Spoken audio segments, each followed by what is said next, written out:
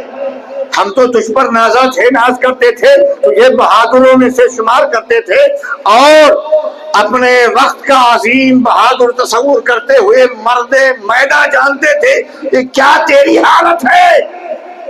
حضرت حر نے کہا خطاب امام کی تقریر سننے کے بعد سنو، اب میں ایسے منزل میں کھڑا ہوں کہ میرے ایک طرف جہنم ہے ایک طرف جنت ہے، میں جنت و جہنم کے بیچ میں کھڑا ہوں، لیکن اے جماعت اشقیاء سنو، میں کسی بھی صورت جنت اپنے ہاتھ سے نہیں جانے دوں گا، گھوڑے کو یہ لگائی اور بارگاہ امام علی مقام میں حاضر ہوا۔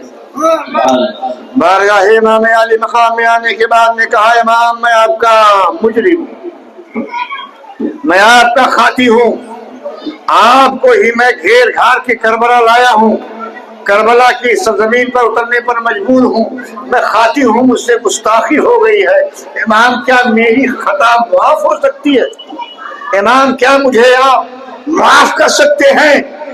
اللہ اکبر، کریم ابن کریم، سخی ابن سخی کا نعرہ سنیے، امام فرماتے ہیں انتا حر من النار، انتا حر من النار، اے حر تو جہنم سے آزاد ہے، تو جہنم سے آزاد ہے، تو یہ جہنم کی آزادی دی جاتی ہے۔